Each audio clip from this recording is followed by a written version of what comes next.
Hey everyone, welcome back to 51%'s Crypto Research Podcast. Today I have on Mance Harmon, the CEO and co-founder of Hedera Hashgraph. For those who don't know, Hedera Hashgraph is a public distributed ledger for building decentralized applications. The project's gained a lot of interest and has raised $124 million at a $6 billion valuation. Our conversation covers the dynamics of the platform, an update of their mainnet launch, governance Hedera, and where the project fits into the ever-growing world of crypto. Mance shares a ton of great information that's worthwhile. I was a little under the weather, but I think the conversation went well. As an aside, our podcast doesn't have any sponsors. Instead, we point our listeners to 51pct.io, our research site where we publish the most original crypto analysis in the space, read by top investors and analysts around the world. If you think our podcast is detailed, check out our reports linked below. With that, here's my conversation. Mance. Hey everyone, welcome back to the podcast. Today in the podcast, I have Mance Harmon, the CEO and co-founder of Hedera Hashgraph. How's it going, Mance? I'm good. Thank you. Thanks for having me. Yeah, it's a pleasure to have us. So let's get started on how you got started in crypto. Yeah.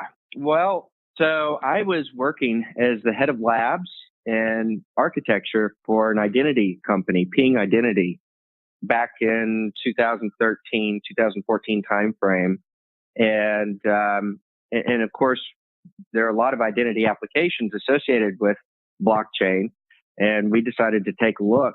It turns out that at about the same time, my co-founder now, Lehman Baird, was working on an alternative approach to consensus, distributed consensus. He started it back in 2012. And of course, today, that's what we call the hash graph. He figured it out in 2015.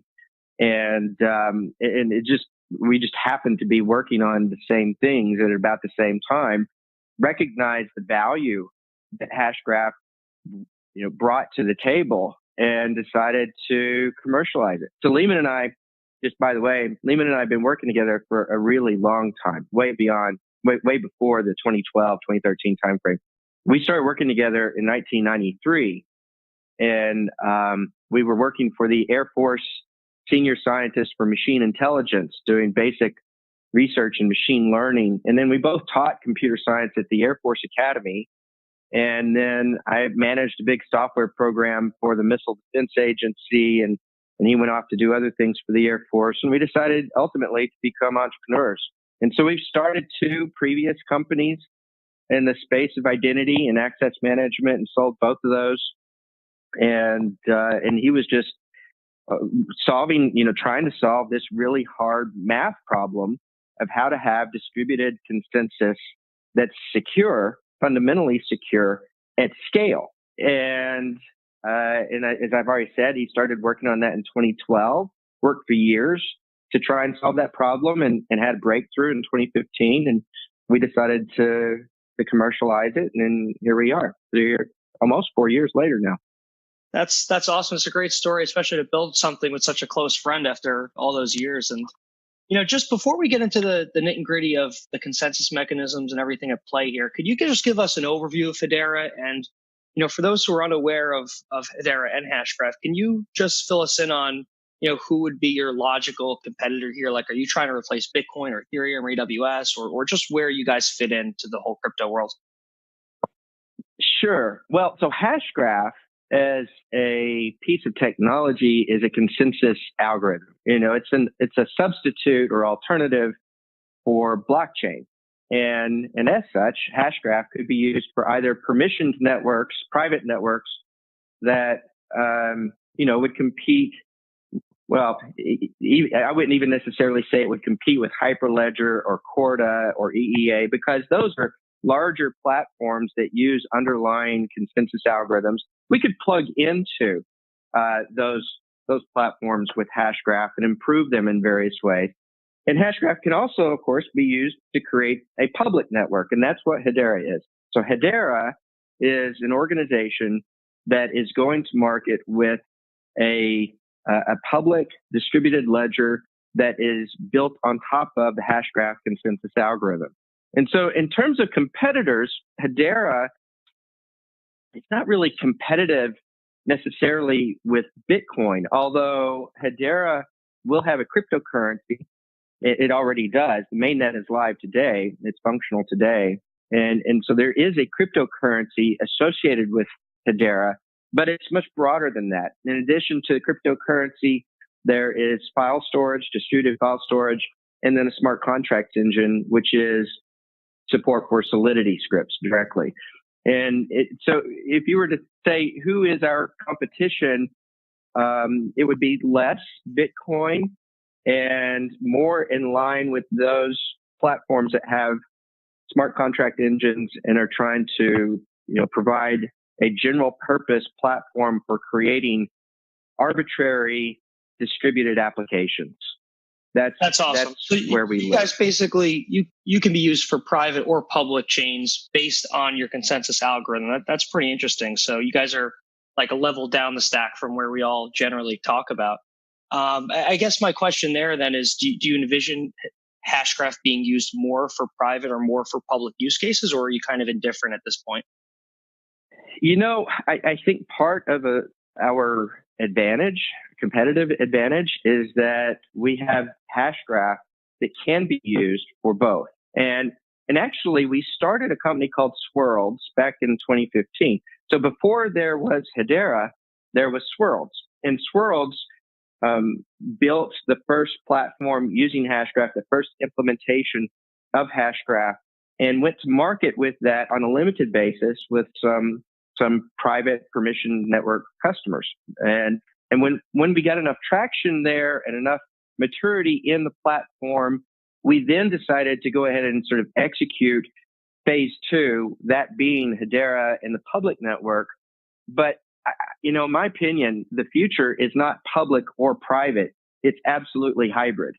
If you look at what are the interesting use cases, there are needs for both the speed and privacy, and in some ways more security of a permission network, but also the transparency and other features of cryptocurrency and payments solutions that come along with the public network. And so Hedera and Swirlds together bring to market a hybrid solution that's unique in the market. That's interesting. So how hard is it for a party to implement Hedera, whether it be public or private? I know. So if the focus for the future is hybrid, I mean, can a business just roll up your consensus mechanism and build an application on it, or can anybody just build on top of Hedera, the public version? How hard is it to build on either or interact between the two? I understand. Well, Hedera has its own set of APIs, and these are public APIs, and I've listed them already, but it's cryptocurrency, distributed file storage, and smart contracts. And to use those APIs, there's an SDK for developers. They can get a client-side SDK that makes it easy to integrate support or use of those APIs. There's no license that's required to use those APIs. The developer simply takes the SDK and they have to have a wallet with some HBAR. That's the name of our crypto, HBAR. They have to have some wallet. And then when they make their application makes those API calls to the APIs, at the same time, they're paying for the API call. So each API call requires a micropayment of HBAR. And that's just how the system works. It's similar to Ethereum in that regard. We don't have gas, but it's the same concept. When you want to use the API, you can use it as often as you like. You just have to make a micropayment, and there's no license required. Developers never even have to talk to us at Hedera to build those distributed applications on top of the public network. On the permission side, there is a lower level SDK. So the SDK in Swirlds does not have those 3 public services: crypto, file storage, and smart contract. It's just a Hashgraph consensus server. That's the way I think about it. It's much more general, and because of that, it's much more powerful. An application can build an application can sit on top of this Hashgraph SDK, which is written in Java, purely in Java, and the application just creates transactions, passes them down to the SDK, The SDK then gossips those transactions around to all the other nodes in this private network. Then all of those other nodes, of course, have the application, the same application running on top. They come to consensus on the order of all the transactions, and then the transactions get passed back up to the application that's sitting on top. So it's really powerful in that it is providing consensus services that are really fast and fair and secure in this permission context, so level in the stack, so low level in the stack, and then the two, you build a permission network application, and that permission network application can be making API calls to the public network, and there are various reasons you might want to do that, and that's how the two would work together. Got it. That's super interesting. So I know you basically went into it with the gossip protocol on the consensus mechanism, but it seems that if I'm trying to think about the layers here. So on the base layer, you have the internet, and then one layer up, you have Hashgraph consensus, and then above that, correct, you have cryptocurrencies, storage. Sounds like smart contracts too. So it sounds like the consensus mechanism is definitely your breakthrough here. I know you went into it a little bit before, but can you just compare and contrast that with what we have in Bitcoin, what we have in Ethereum, what we have in others, just so people can get a sense of the differences? Yeah, sure. Yeah, absolutely. So interestingly, there are only a handful of different categories of consensus mechanisms. They're sort of fundamental. The permission network market uses what we'll call a leader-based category, and it works very simply. All the nodes in the network, they're running the consensus algorithm, and those nodes elect a leader in real time, and then they send their transactions to the leader. The leader has a responsibility to put all those transactions in order and then pass them in that order back down to every node. This is what Hyperledger uses. It's what EEA uses and Corda uses. They use variants on this architecture, Raft and PBFT and others that are there. There are problems with this in that it doesn't scale very well. It's actually a lot faster than proof of work blockchain. That's part of the reason that the permission network market uses these as opposed to proof of work blockchain. It's a lot cheaper, obviously, because it's not using proof of work, but it's not as secure either because there's a leader and anybody could attack the leader. If you know the IP address of the leader, you can do a denial of service attack against the leader and stop communication across the entire network. Now, what would happen in that case is that the members of the network would recognize the leaders offline. They would elect a new leader, and then they would pick up the conversation again. But by definition, everybody has to know the IP address of the new leader. And so the attacker simply changes the target of attack, and they can keep this, they can keep this type of network down indefinitely as long as they can continue this denial of service attack. So that's a whole big category, leader-based algorithms. And then there's the public network market, right? And that's blockchain, proof of work blockchain. It works conceptually. It's very simple. You have all the miners in the network. They're collecting all of the transactions in the network. So if Alice pays Bob a coin, that transaction goes to every miner in the network. They all collect all transactions. They group them into blocks of transactions, and then they compete with one another to solve a really hard crypto puzzle. And the miner that solves that crypto puzzle first wins the right to take their block of transactions and gossip that block to all the other miners. And the other miners receive it. They validate that they did, in fact, solve that crypto puzzle. That's what we call the proof of work. And then they take that block of transactions and they put it on top of their local copy of the chain of blocks of transactions, the blockchain. Now, the problem is that it's expensive. We're wasting gazillion dollars on this crypto puzzle, this proof of work, and it's all just sort of wasted money because of the way that the system works. And that means that each transaction cost is really high. The price per transaction is somewhere on the order of 25 cents or 50 cents. I've seen it as high as $60 or higher when it comes to Bitcoin. So it's really expensive transaction cost, and it's really slow. Bitcoin and Ethereum today are doing 5 or 15 transactions per second. And on the permissioned network side, the leader-based algorithm side, they're doing about 1,000 transactions per second. So big difference in terms of performance.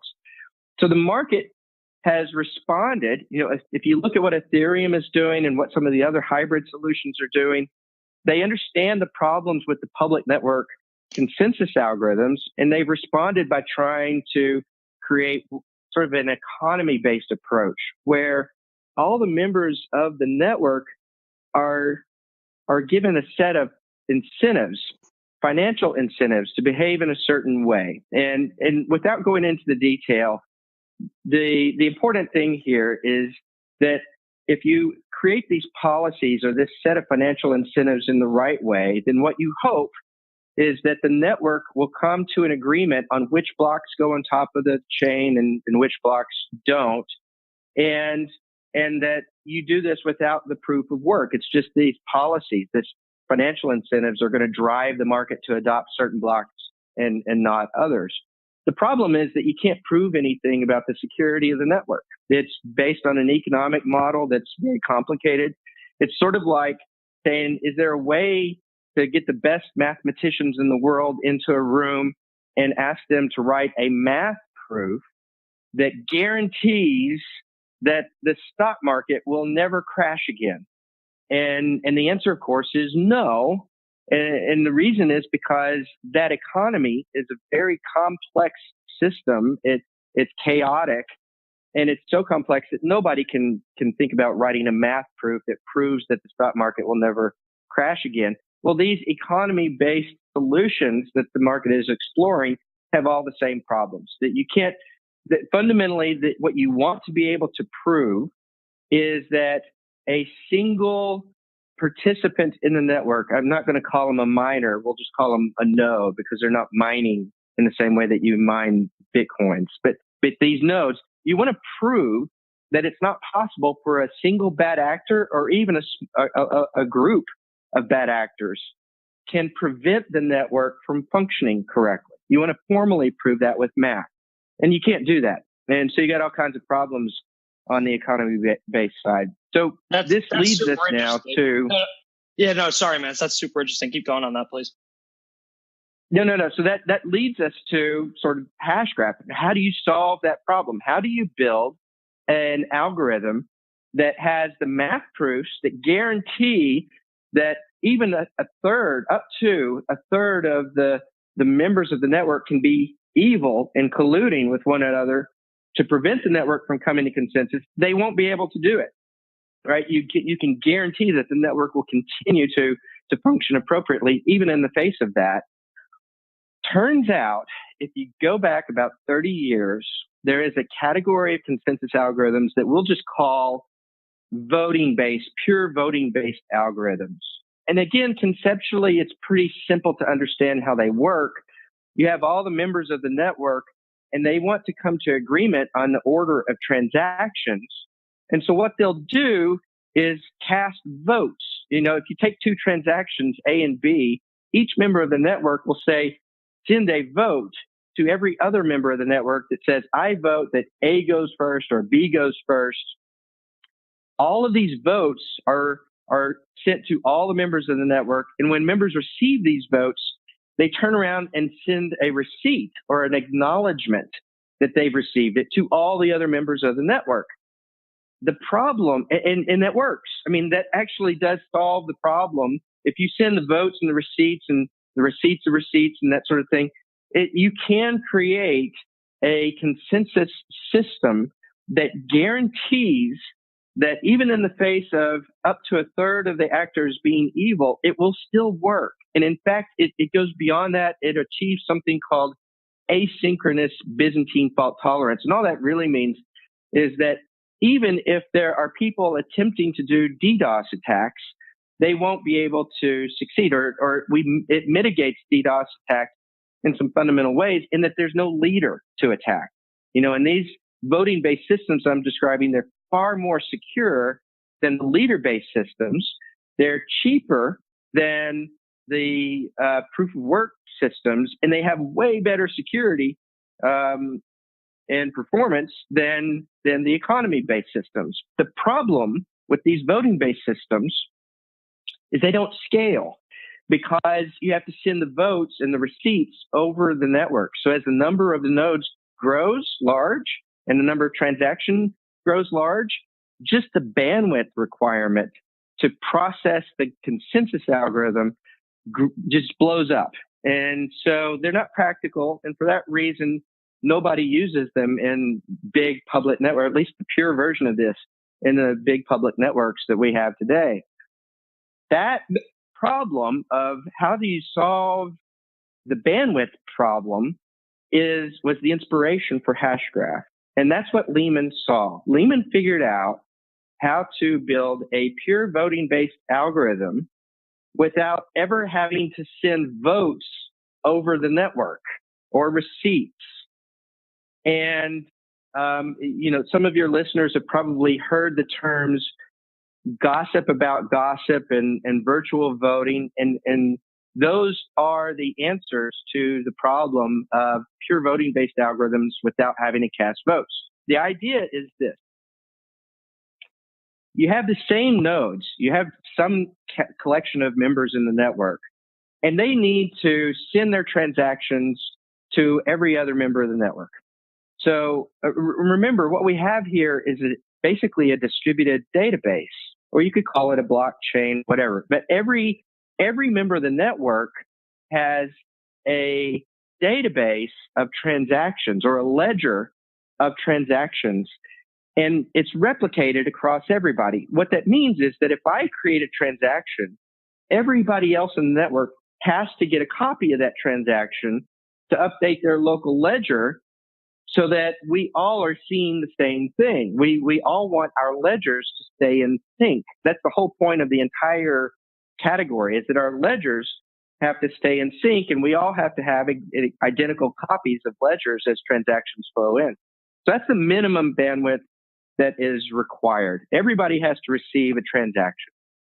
What Lehman discovered is that if you add on top of those transactions just a tiny amount of information, basically who spoke to whom and when. So if Alice is going to send a transaction to Bob, and she just previously talked to Ed, what she can do is add on top of that transaction that she's about to send to Bob, a digest or a hash of the information that she received from Ed. And this is just a few bytes of information. It's a tiny amount of data. And then she'll create or add to that the hash or digest of the last transaction she just previously created before this one that she's sending to Bob. In other words, she's going to send to Bob the transaction that she's created and 2 hashes, and that's it. And everybody that is sending transactions around to everybody, they send that same type of information, their transaction plus 2 hashes from the previous transactions that they've received. Now that metadata, you can take it and you can chain it together to create a graph that represents who's talked to whom and when they talk to them. And everybody in the network has this same graph. It's identical in all cases. Cryptographically, we can prove that everybody creates the same graph. This graph is what we call the hash graph because it's a graph that's built by chaining together these hashes that go along for the ride on top of the transactions, the hash graph. The hash graph has enough information in it that when Alice wants to know what Bob would vote using a pure voting-based algorithm on the order of consensus, rather than asking Bob to send her his vote, she can simply look in her local copy of the hash graph and calculate what Bob would vote if she were to ask him to vote. But she doesn't have to ask. And Bob has the same hash graph, and if he wants to know what Alice would vote or Ed would vote or whomever, instead of asking them to send their votes over the network, he simply looks in his copy of the hash graph and he calculates what they would vote. And because we all have the same hash graph and we're using the same algorithm for the same voting algorithm for calculating votes, we all come up with the same answers. In other words, we are in consensus using a voting-based algorithm, using something we call virtual voting. We're calculating votes for everybody based on the information that's in the hash graph. And that is the solution.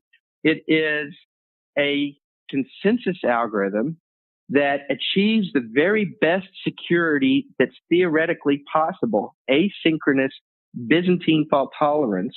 It does so at scale because we don't have the bandwidth overhead of normal voting algorithms. And that means we get fantastic performance. We've achieved the best in terms of performance that we can achieve at the same time that we've achieved the best in terms of security that is theoretically possible. That's a great industry. overview. Yeah, for anybody listening, that's the key takeaway is your overview of Hedera. That was excellent. I definitely have a few questions there. Just going back to earlier in your description when you talked about formally proving the security of a network. Most people assume Bitcoin is, say, 51% fault tolerant, or maybe less because you don't have to control everything because majority will just follow the leaders. Do we actually need formal security outlines if we kind of know at a high level that some of these networks are fault tolerant to a degree? Do we have to actually prove that Bitcoin's 51% fault tolerant or 25, or is your point there kind of we don't know exactly what the number is for Bitcoin because we don't?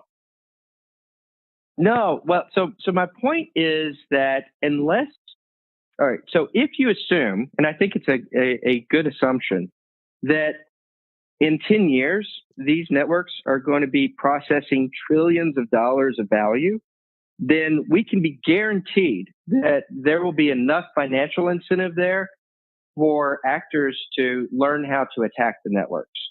And so you have to assume that the networks are going to be attacked by very sophisticated attackers with a lot of money.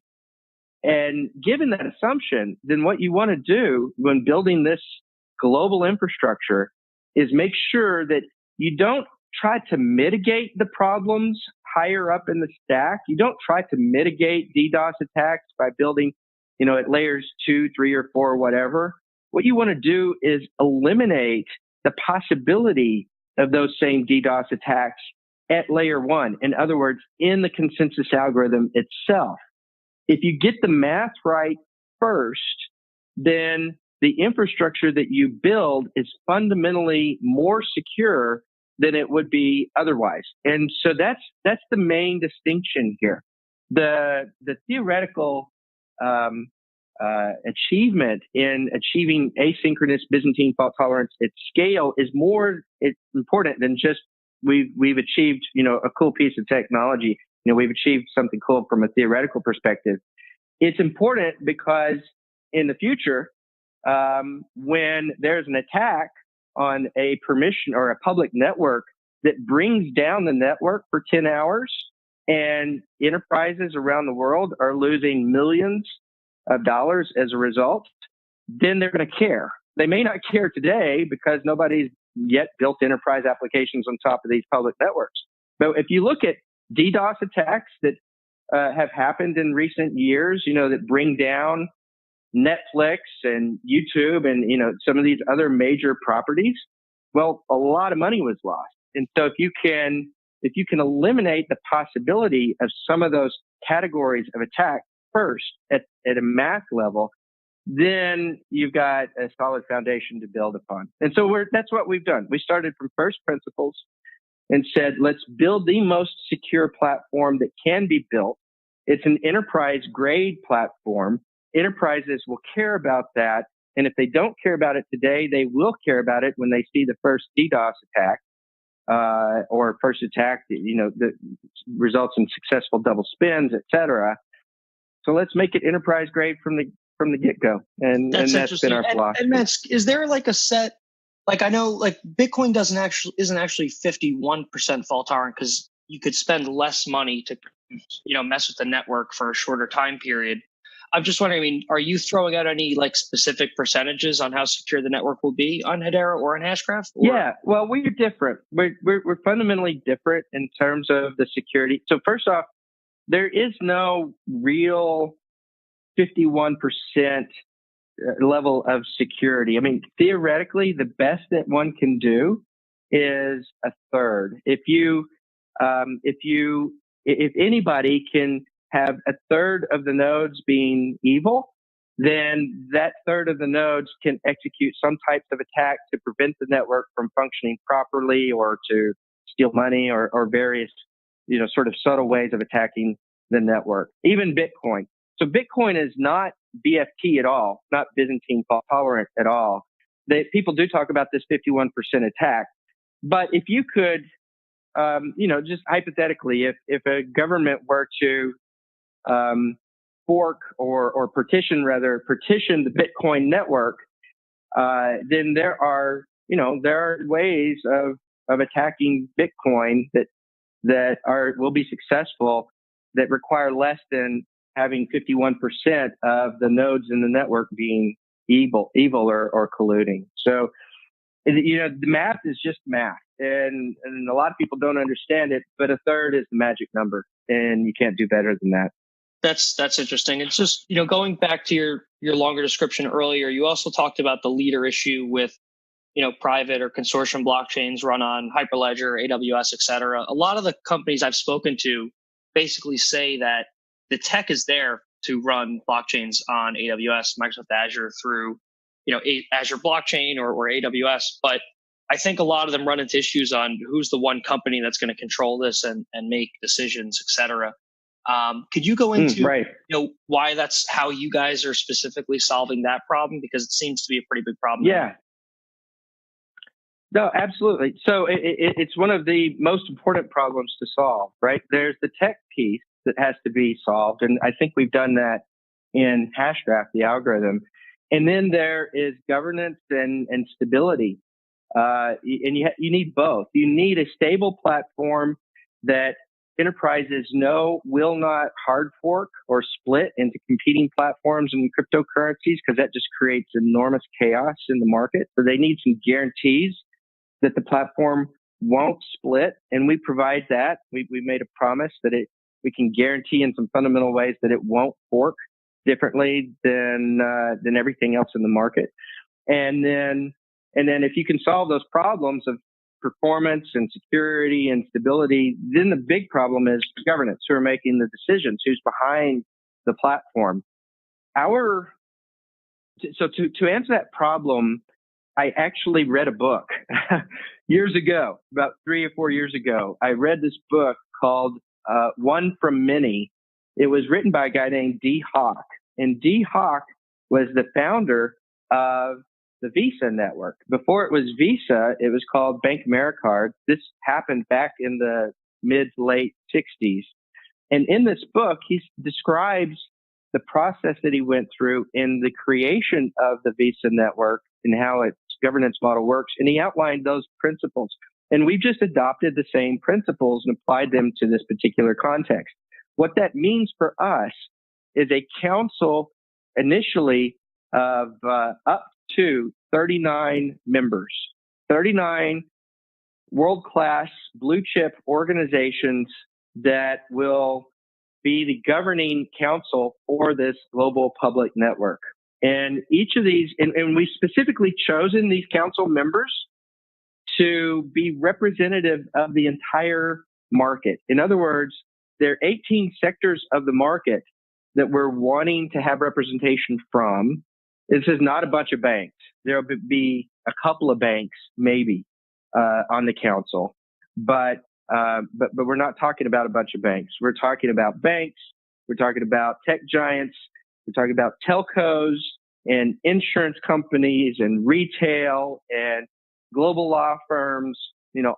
18 sectors of the market, and they're geo-distributed, so they're not all in one country. They're not U.S.-based companies. Some of them are, but we have representation today from Australia and Asia, Japan, the U.S., Europe, India, South America, and finally, they are term limited. They can't be members forever. And in our case, they can serve up to 2 3-year terms for a max of 6 years as a governing council member. There'll be an associate class as well that are different in some fundamental ways than these governing council members. But these governing council members individually are the most trusted brands in the world. Each company has 10 or tens of billions of dollars of market cap and the most trusted brands in their space and in their geography.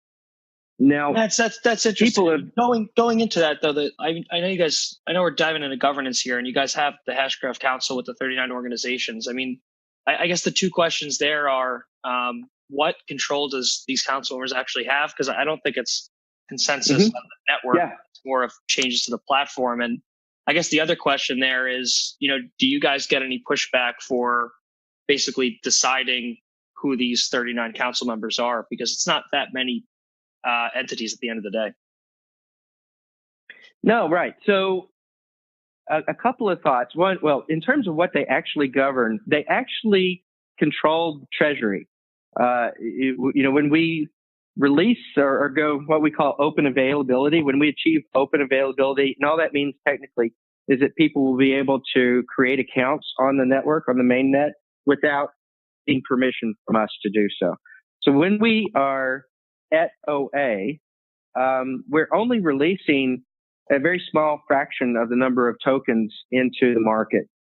Actually, on day one, the plan is to release 6% of the total token supply into the market. And by the end of year one, it's not going to be more than 10 to 12% of the total token supply.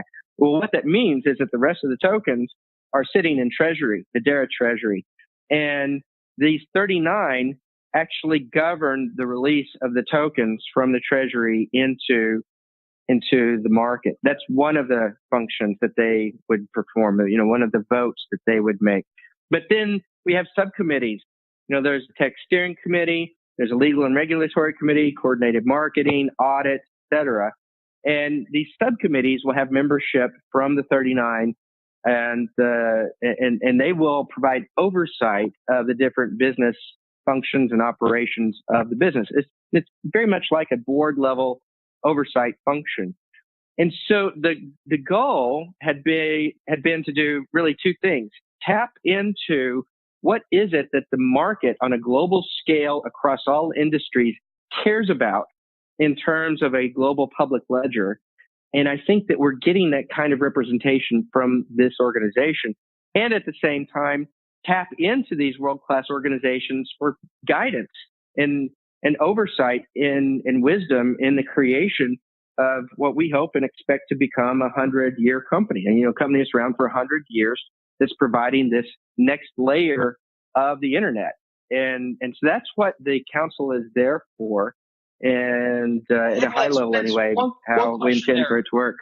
Yeah, no, that's super interesting. So one question there, I mean, there's a lot of different ways where foundations face governance. I mean, you have EOS with Block One, where they unilaterally control $4 billion or less now. And then you have Ethereum, which gives out grants to Ethereum Foundation. And then on the way other end of things, you have projects like Decred, where the token holders have basically complete control over the treasury because they vote with their tokens.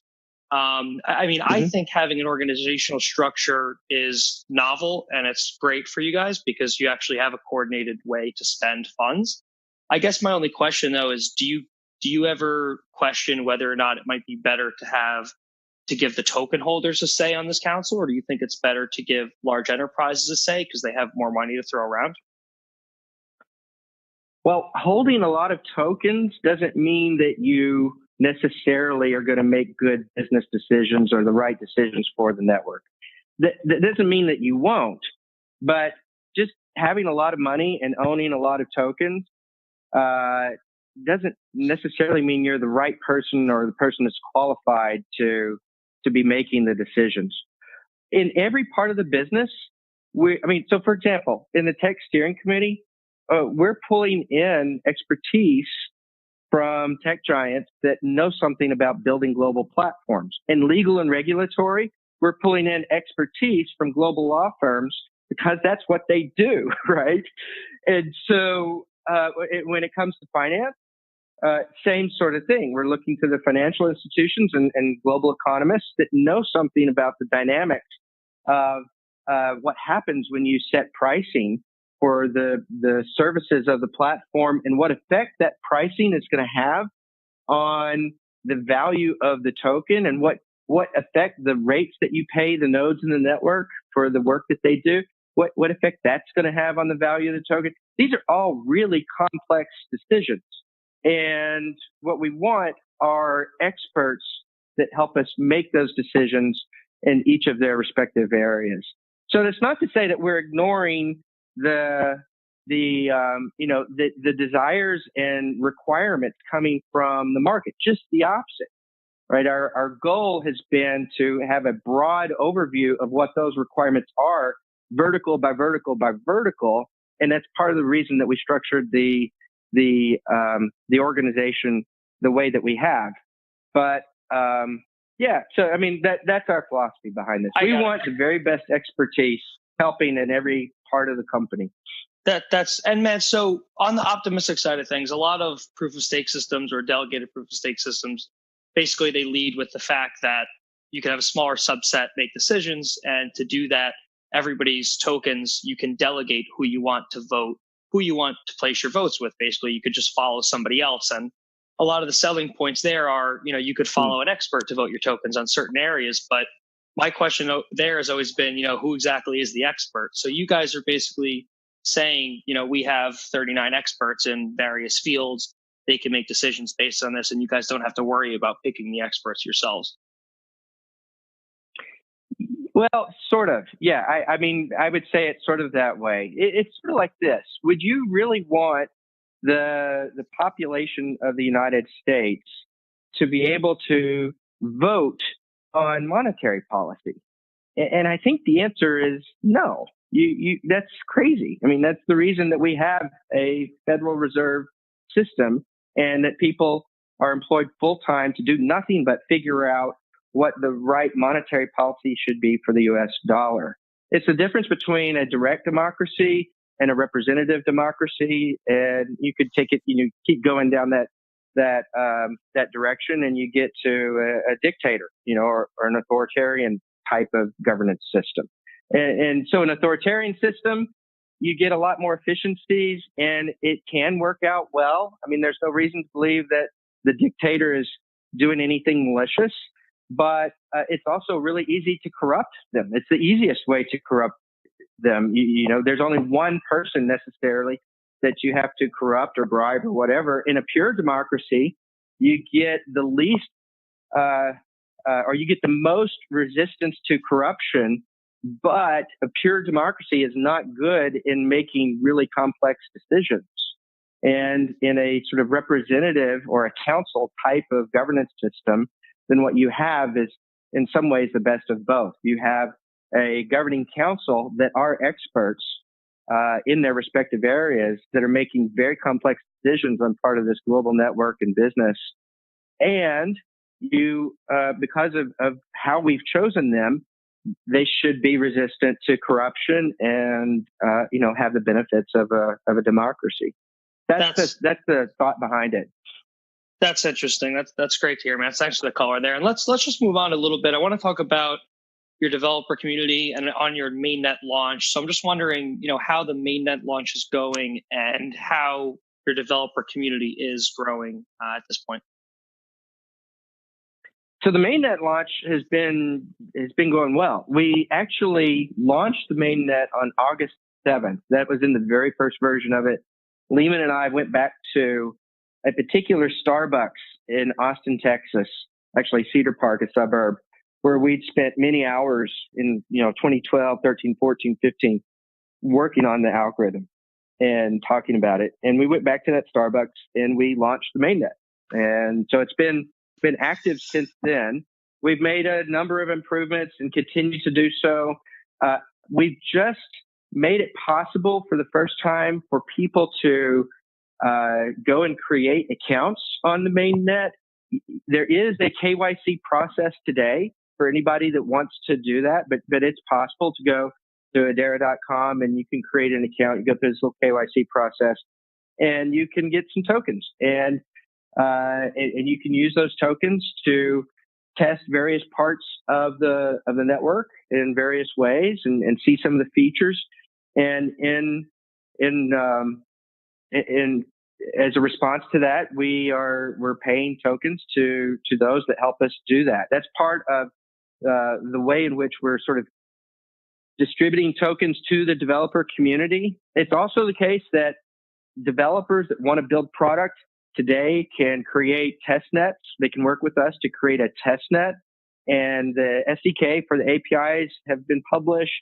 There are developers building product today on the network using these test nets, and that's open and available as well. Honestly, I forget what the numbers are. The numbers have been kind of hard to believe and to keep up with. We're on the order of a couple hundred dApps that have expressed interest in some form or signed a memorandum of understanding that they're going to be building with us. We have press releases regularly about those dApps that want to make it public that they're building with us. I just don't remember all the numbers. I think that we've had, in terms of meetups globally over the past 12 months, say 2018, we had something on the order of a total of 12,000 people that went through meetups. In 2018, we have, 160 or 70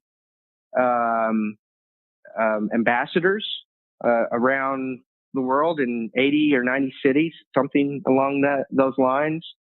So the developer community has just been very active and growing virally. And on your dApp numbers out there, I just have one question as an aside to applications built on Hashgraph. I mean, how do you guys handle? I know a lot of founders answer this question differently. I'm interested in your take. How do you handle potentially illegal applications being built on your network, say like an assassination market or something like that? I mean, is that something where the council steps in, or is that something where you guys just let it grow because it has to happen because it's open to everything, or what how does that work? No. Yes and no. It's a little bit of both, honestly. I mean, the interesting thing about our governance model is that we do make it possible for the governing body to actually govern. Let me just, as an aside, before I answer your question, I think this is an interesting and important point. If there is no way to compel the network nodes to adopt the changes that are being decided upon, or the rules of engagement that are being decided upon by the governing body, whatever that is, then there's no real way to govern. I mean, and that's what we're seeing in the open source market, right? The open source market has been great for driving innovation and that sort of thing, but it's totally impossible to govern. And as a result, anybody that doesn't like the decisions that are being made by the governing body, they just decide to do a hard fork or split off into another platform and competing platform in cryptocurrency, which just creates chaos. And we saw that in spades at the end of last year and what was going on with Bitcoin, that sort of thing. But if you can solve that problem, if you can make it possible for a governing body to actually govern, which we've done, then you can begin to think about what are the terms of service, what are the rules, and how do we keep this open and distributed, but actually be able to address the problems, the real problems that exist in the market, and especially with the kinds of illegal activities or illicit activities that are using the network. How do you handle that? And in our case, what we're doing is we are creating a terms of use, and this is policy that is still being drafted. It's not settled on, but it will very likely look something like you can build a dApp on top of us. And if you decide as the dApp developer to tell us who you are, go through a KYC process so that we at least know who is behind a given dApp. And then in the future, something goes wrong. If regulators come to us, if governments come to us and say, this particular dApp is being used for child porn or whatever it is, and you have to take it down, then if we know who you are, then there can be a cure period, right? We can come to you and work with you as the dApp developer to try and address the problem. But if we don't know who you are, then we're just going to take it down, right? And that will probably end up being the compromise here that sort of creates a responsible platform where it's hard to do so otherwise. Got it. And Mance, do you think, I mean, in my mind, that makes a lot of sense because you have a party that can actually take down these potentially very bad and vile sites, unlike that you can't do in other places. But it seems to me wherever that line is drawn could dissuade developers from building on the platform if they think they might get too close to the line or they think they might be too far from the line.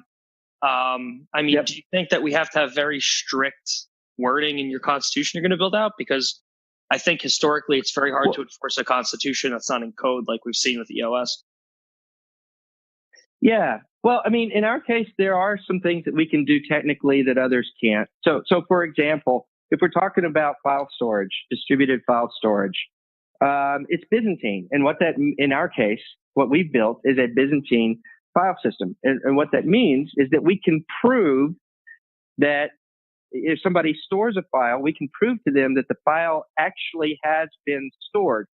But more importantly, we can prove that a file has been deleted.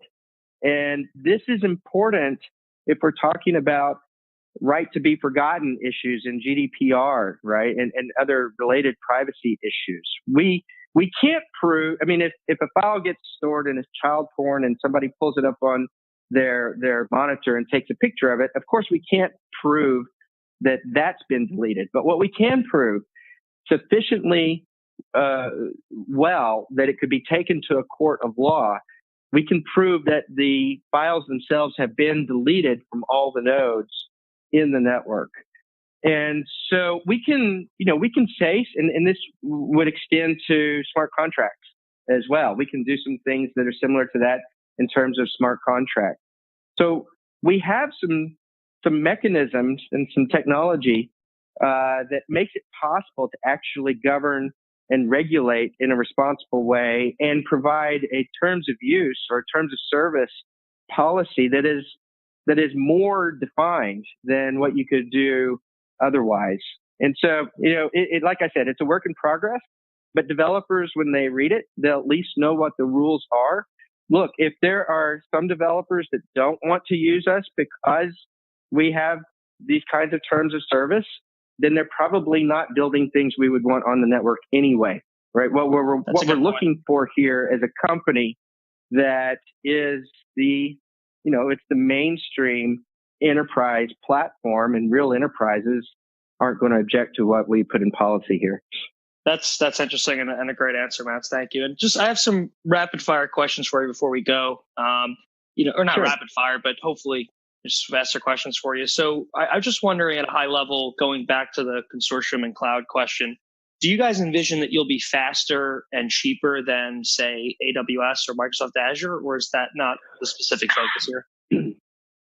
It's different. It depends on what you're asking. If we're talking about storing files, for example, no way. We will be more expensive than, say, S3, right? I love the reason that honest is answer. You're the first founder to give me that answer. Yeah, no, I mean, it's a totally different thing. That you wouldn't create a YouTube on top of Hedera where all of the videos are being stored in our distributed file system. That just makes no sense whatsoever. But you would use our distributed file system for, storing small bits of information that are important to various types of use cases, hashes of identity information, or, who knows, audit records that you want to keep track of and can be, items that like the DMV wants to issue a set of claims about a particular individual and put a hash of those claims into our file system. But now we have a system that those claims can be revoked by the DMV or other third parties, and you got a revocation service that can be used using our file system. These kinds of things. If you have a file that is being replicated across 39 computers or maybe more in the future, then just the hard costs associated with that are 39x of what you would have in AWS. You store a file in AWS, it's going on to, maybe a couple of drives, maybe a single RAID system or whatever it is. That's going to be far cheaper at scale than anything you could do in a real file system that's distributed in the way that we're talking about here. But they have different uses. You could build a distributed YouTube system where the videos themselves are stored in AWS or Azure or whatever, but the business logic and the financial transactions, et cetera, are happening on top of Hedera. That sort of thing.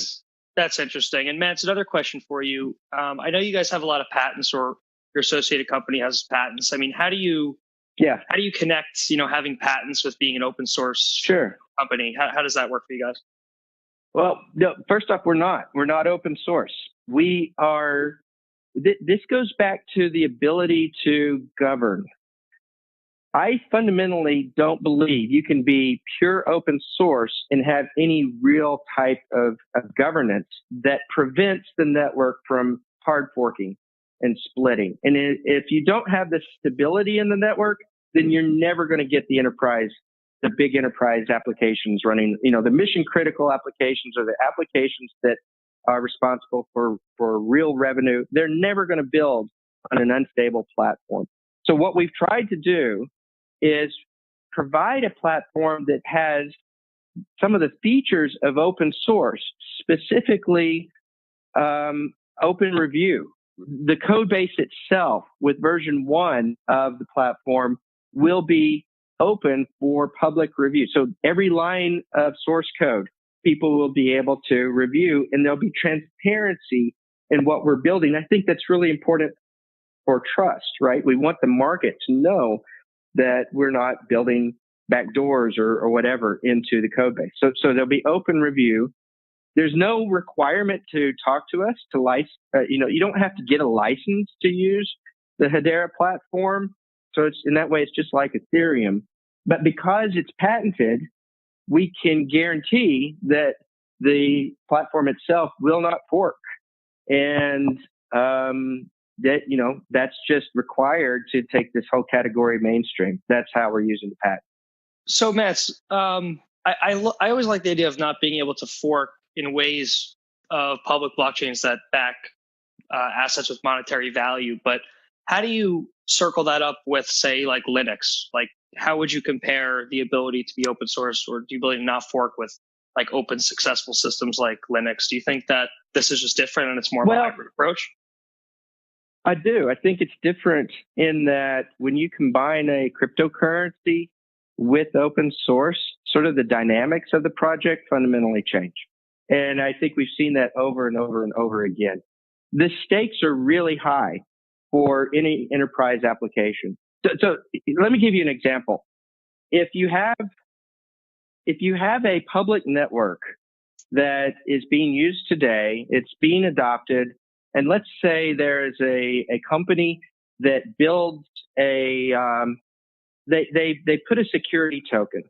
They build a ledger on top of this platform, and this ledger is meant to represent the ownership in a building that is generating revenue. So you have a security token for a particular apartment building, and there's a ledger running on a public network, and that ledger, the rows in that ledger represent who owns the fractional ownership of that apartment building and the balance of that apartment building that they own. Now, you have client software on smartphones and on computers that are connecting to the nodes in this public network, and they're making trades. They're changing the balances of that ledger that represents the ownership.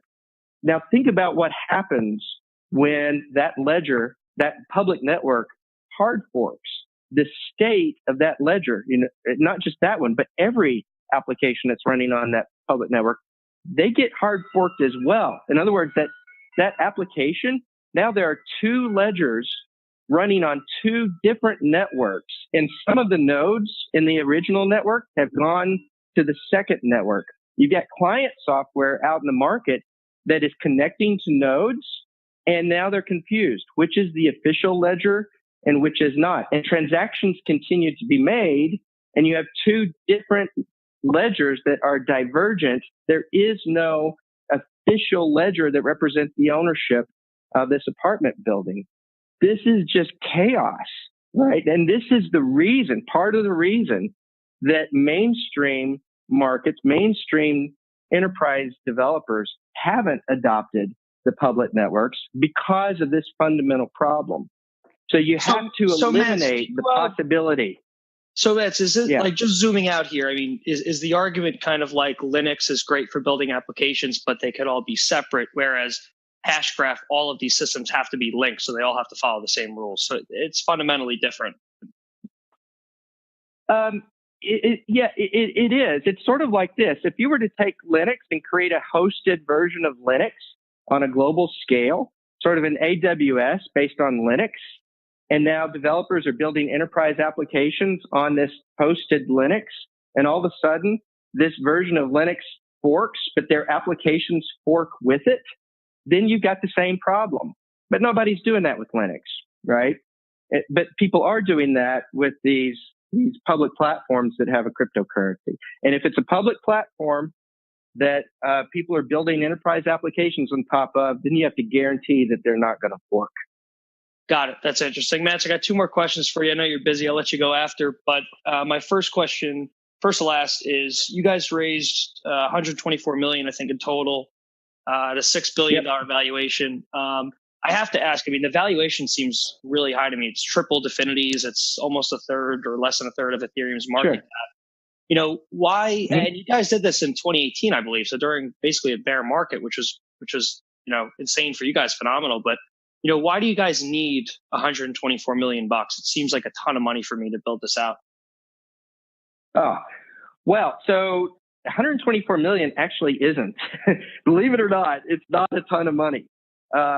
It is enough to give us a multi-year runway, you know, a 4 or 5 year runway if we're being conservative on how we spend the money. So number one, if you're building a real organization where, you know, you're going to have 60, 75, 100 employees that are doing various things, then $124 million by itself is just not that excessive. But to answer your earlier question of, you got a fantastic or maybe a high valuation compared to some of the other projects, it is kind of misleading. And the reason that it's misleading is because most of the token supply is going to be locked up for a really long period of time. We didn't really go into this in this call, but bottom line, only a third of the token supply is going to be released to circulating supply in the first 4 to 5 years. Our goal is to stretch it out to 5, but somewhere between 4 and 5 years, we will get to that 1/3. If you look at how market caps are calculated, they're calculated based on circulating supply. I mean, the analogy here, or the difference here, is that on day one, in terms of circulating supply, we're only releasing 6%. Well, 6% represents $360 million. So there's only $360 million of supply, circulating supply, in the market on day one. On day one, that's what you would call our market cap. And by the end of year one, it only goes to 600 million at current values. If we're talking about the $6 billion market cap that you'd mentioned, well, that implies 12 cents a token. At 12 cents a token, we're releasing enough tokens into the market on day one that it represents only $360 million. And again, by the end of year one, 10% would be 600 million. So by any measure, we're at a huge discount to most of our peers in terms of market cap. It's confusing because people... Mance? Or was this raised in crypto? Oh, no. So no. Well, we did take Bitcoin, but as soon as it came in, we converted everything to fiat. We have been very conservative in that. So nothing was held in crypto. That's good. I mean, I'm just thinking of it's good that you have a multi-year runway, because after looking at Consensus, Bitmain, Steemit, all their layoffs, it's good that you have a multi-year timeline here. Well, I mean, some people have asked me in the past, why didn't you hold it in crypto? And it just makes no sense whatsoever, because we already have a treasury full of crypto. And crypto, you know, if you look at the crypto market, when when Bitcoin goes up, everything goes up. When Bitcoin goes down, everything goes down. It's just extremely highly correlated. And so, for multiple reasons, when the money came in, we immediately converted to fiat, and we'll rely on the value of our crypto, but not anybody else's. That's interesting, Matt. And I guess my last question for you. Sorry to keep you, but I could keep you on here for hours. But Sure. the token itself, are there? I'm just wondering the use of the token within your different private and public use cases that you talked about earlier. Do the private networks built on your network all have to use the token? And I'm assuming the public ones do, but where does the token come into play on the different areas here? Yeah. So in a permission network or a private network, there's no requirement to use a token at all, right? In that case, it's just, let's say you have a distributed version of World of Warcraft that you've built, and that's a permissioned network. And you get 10 of your friends to download the software and install it. And then you all fire it up. And now you have a permission network of 10 nodes playing World of Warcraft. And the reason that they're playing has nothing to do with crypto. It's just they want the value of the game itself. And you know who the 10 participants are by name. And so all of that works great. Crypto is required when you go to a public network context because you don't know necessarily who those 10 people are. It's not one computer, one vote. It's one token, one vote. And so you don't want one bad actor to be able to stand up 30 different nodes and all of a sudden overwhelm the voting on the order of transaction. And so instead of one computer, one vote, it's one token, one vote. And it doesn't matter how many nodes you create. Your total weight in terms of vote depends on how many tokens you hold. That's it. And so if we're talking about a hybrid solution, using the game example again, you could have a network of 10 that are playing this World of Warcraft, and you could have thousands of these small networks of 10. But then on the public network, you could have the ledger of all of the assets in the entire universe of World of Warcraft. And when a member in a given network picks up a pot of gold or shoots a gun, finds a gun, whatever it is, whenever they pick up or acquire or drop an asset, that information is recorded in the public network, and it's common and fixed across all of the sub-networks that are running in these permission networks. And anytime you use the public network in any way, you have to pay for the use of that public network using crypto. So in other words, when you're making API calls to change the ledger entry of who owns what in World of Warcraft, there's a micropayment of HBAR to make that happen. So crypto is really just for public, and private networks don't necessarily require it. Well, that's good. I mean, it's good that you're not forcing the crypto on use cases or private use cases, because that's a pain point, obviously. And I know you just mentioned micropayments. That the micropayments are the main focus of your mainnet launch, right? That's the key use case for it. Well, so if you look at the properties of our platform, we have really high performance or high throughput in terms of cryptocurrency compared to the rest of the market, and really low cost. Now, the cost and performance for file storage and smart contracts will be slower, significantly slower than the cryptocurrency, just because of the way the technology works. There are some fundamental limits on what you can do in terms of smart contracts. But when it comes to the cryptocurrency, we're expecting tens of thousands, approaching 100,000 transactions per second when we've optimized in all the ways that we expect to optimize. And maybe it'll go beyond that. I don't know. What I do know is that the math implies that we're going to be really fast when it comes to the TPS for cryptocurrency transactions, and the cost per transaction is extremely tiny, almost hard to measure. That combination implies that micropayments is a good, it's a good use case for us. And so, yeah, we're focused on micropayments and various use cases for micropayments, how you might take advantage of it, et cetera. That's awesome. And Mance, last question for you. Do you have any numbers around the cost or the transactions per second, or is it? I don't. I could speculate, but it's order of magnitude. It's going to be something like for a cryptocurrency transaction, it's probably going to be something like 1/100 of a cent or 1,000th of a cent. We just haven't done that pricing exercise yet. That's a huge difference over Bitcoin. Oh, yeah. Orders and orders of magnitude. No question. Awesome. Well, Mance, it's been a pleasure having you on. You gave us a ton of amazing information on the project. Is there anything I forgot to ask you?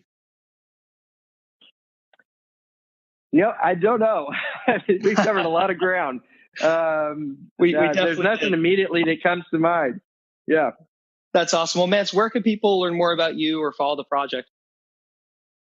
Sure. Well, Hedera.com, Hedera, is a place to go, and you can find everything there. And then we've got a the Telegram channel and a Discourse channel and others, but Hedera.com is a place to go. Awesome. Well, Mance, thank you so much for your time. All right. Thanks for your interest. Hey, everyone. Thanks for listening to the episode. Please rate and review the podcast to help other people find it. And be sure to use coupon code HOLIDAY on 51pct.io to get a discount on any of our memberships while this offer lasts.